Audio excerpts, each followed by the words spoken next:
I've done it deliberately to try and help the child look at this, and I say, you could be as good as me, you could be better, you could just, this is my style, develop your own style. If you are creative, you will have your own unique style. Don't compare yourself to other people, because you're not that person. You're never going to be that person. You are you. So you want to brand yourself, and you've got to make the most of what you've got. And if you've got a talent for art or creativity, go with it.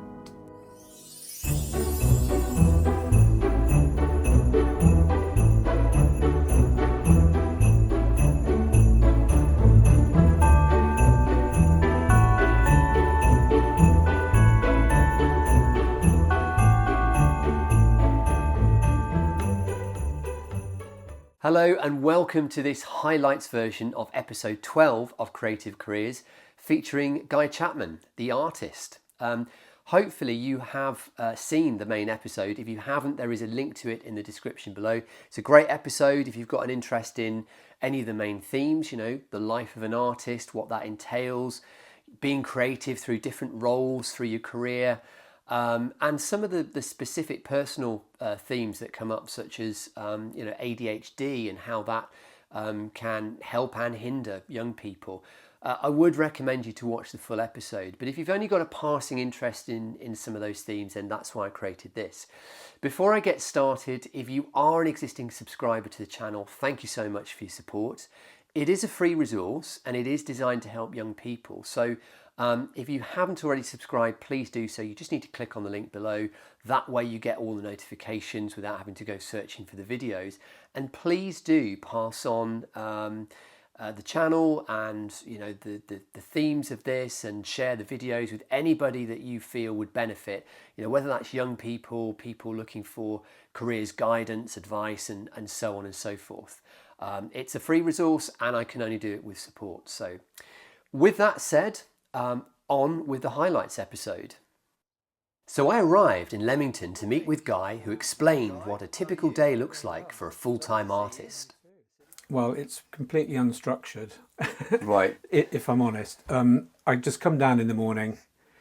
I've got a 20-yard commute to work, so I come down here and I just carry on drawing. I put that on, I start drawing, and then I just lose myself in whatever I'm doing. If I'm doing a drawing like this one, this will take about 3 months to draw. So it's a very slow process, because I've got to essentially draw it in pencil, then redraw it in ink, and then colour it in. So I just come down and I just do a bit over the day, and then at the end of the day I go back to the house, and it's that structured. But that's fine, because in my head there's so much going on. I'll go back and I'll do some sketches here, which I can then translate into ideas and the rest of it. So it may seem that I'm just having fun drawing. On the surface of things, that's kind of what it is. But that's the same with a writer or anyone else. They're not just there scribbling away, they're creating something which is going to be for the benefit of other people ultimately, hopefully. If it gets up on a shelf in some Waterstones or somewhere. But it's not structured at all. So at the minute my work has become quite detailed. So I was showing you this picture of this airship thing earlier. It's become very, very, very detailed, and I just love minutiae of stuff. So a lot of these drawings I also hide a lot of stuff in. So I did one recently, there was some Simpsons characters in there, a lot of NASA, Area 52, is it Area 52? Anyway, that one in America. There's all this stuff that I like to hide in. I know most people will never see it, but I put it in there, and some people know it's there and they hunt for it. But what do I decide to draw? I just have images, and I'll go through all of this. So all of these, for example, I just sit down and draw sketches. So this one here, for example, has inspired this picture, and I think, okay, I'm going to do that one. After this picture, I have literally no idea, after this drawing, what I'm going to do. I'm not even thinking about it, because this won't be finished till probably mid-March time. So I only work on one thing at a time, because my head can't cope with lots of different ideas. It's all concentrated on this. all starts in here, and then I just randomly draw and think, oh, that'd be quite good.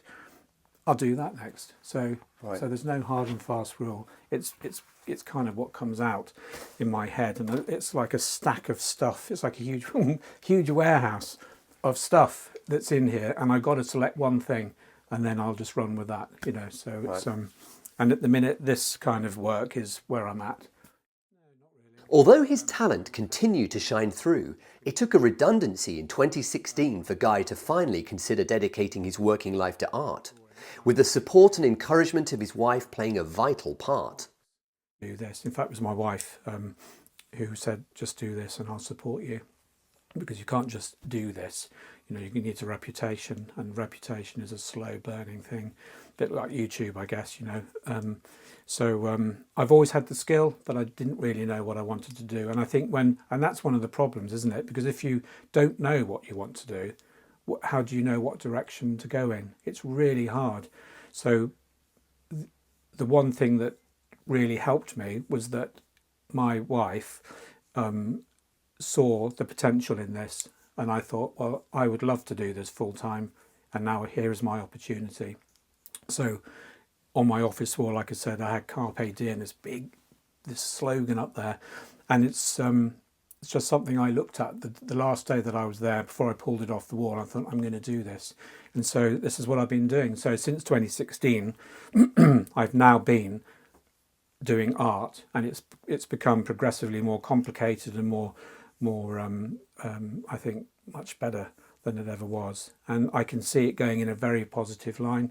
But I'm 61 now, and it's taken me all this time to get to this point, and part of that is because of the ADHD, because the education system didn't recognise it in the 70s. So my reports, and I've still got them all: lazy, looking out the window, a daydreamer, all the things that a creative person, all the things that have helped you actually with your exactly art. And that's the good thing. So you can see it as a negative thing at the time because you weren't aware about all these things, but now I'm aware of it. It's actually a real benefit to me, because all of those characteristics that I have with that kind of sort of mind condition have helped me considerably to do the one thing that I'm actually ultimately, after 61 years of realizing it, really good at. The whole art world is all about visuals. It's a bit shallow, really, on a lot of levels, but it's very, very important, visuals and first impressions. So how you present yourself, where you present your art, which exhibitions you go to, the prices, it's all very important. And it's very random. And there's only certain things you can do. And I'm sure that's the way for dancing. There must be 1,000 actors, dancers, musicians out there who are world class and will never be found because the thing hasn't found them, or they just haven't been in the right place at the right time. It's a bit unfair as well, because there's a lot of talent out there, but it's just the way of things. It's just, you just got to do the best you can.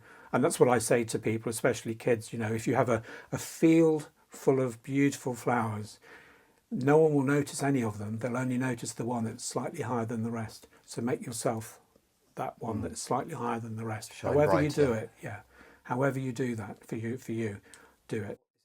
When it comes to the process of creating his art, each piece is entirely unique, with a huge amount of intricacy and detail, which can often take Guy several months to complete, using a combination of pencil and fine liner pens.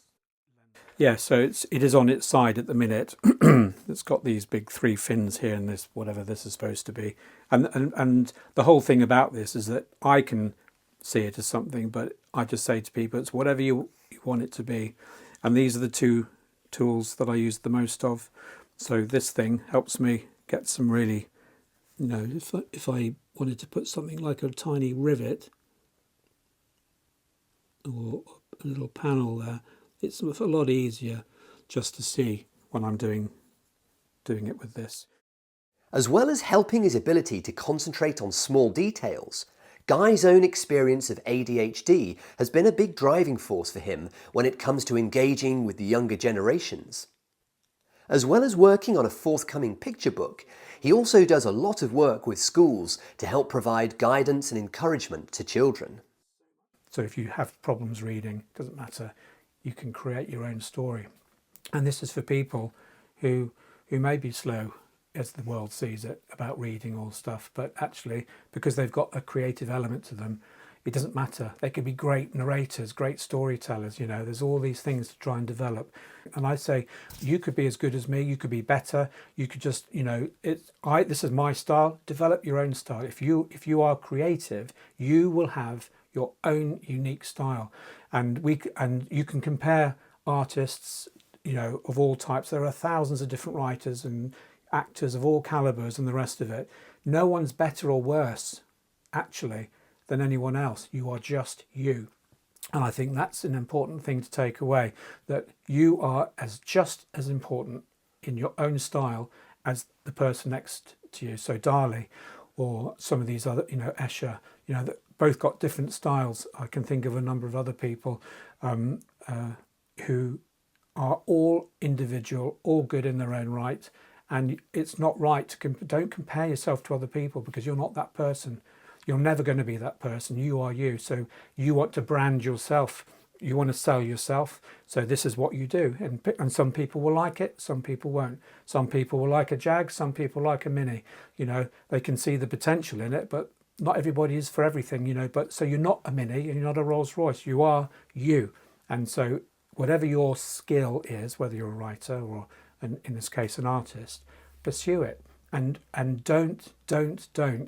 And I'm speaking to myself very much here, is don't look at other people's work and go, oh, they're so much better. They're not so much better, because their work isn't, they can't do what you do.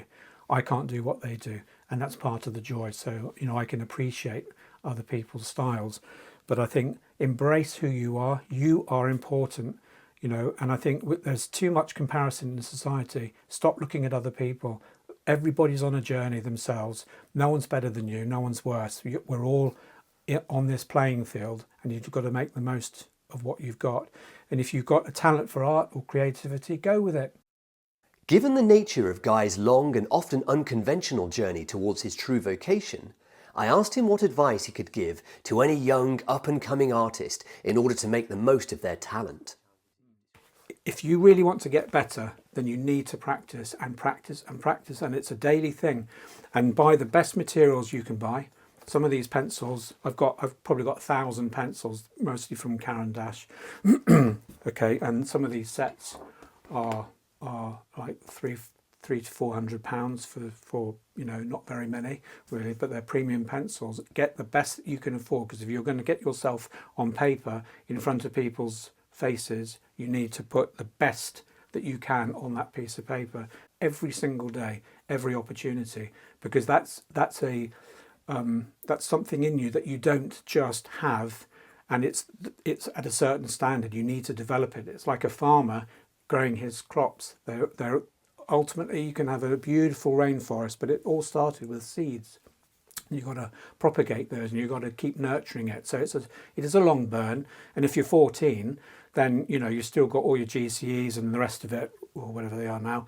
You know, you've got all these things and all the life ahead of you. But that time can be invested really sensibly and very important, actually, just to keep picking one of these up and do it every day, because you will learn new techniques, you will learn new ways of doing things, and you will ultimately get better at what you do. And if you want to be a professional, you know, like this, or you could be in computer game industry or or film industry, or whatever it is that you wherever you want to go, they will recognize the amount of talent that you have because you've time served it. So if you just think that you're good at art and you never pick one of these up, then the results will speak for themselves. And the flip side is true. So practice, practice, practice. So what an absolutely wonderful morning I've had in Guy's workshop studio here. It's been brilliant to talk to him about his life, really. He is very self-deprecating in terms of, you know, the whole concept of it being a career. You know, being an artist, it's not necessarily like, you know, joining the fire service or being a doctor or a lawyer in the sense that it's mapped out. It's very much, you know, for a proper artist, and it's extension of their personality. It's themselves doing the thing that they need to do. And I think, you know, it's really brought it to life, speaking with Guy about his background and those key moments along the way that have helped to encourage him to where he's at now. And again, it's another lesson in terms of not letting go of your dreams, not thinking that you need to have achieved something by a certain point in your life. Here he is, and he's got so much potential ahead of him, and such an exciting future, with great support as well, it must be said. And a fantastically talented artist, and I absolutely love his drawings, and I can't wait to see how this one's going to turn out. So I hope you enjoyed the episode.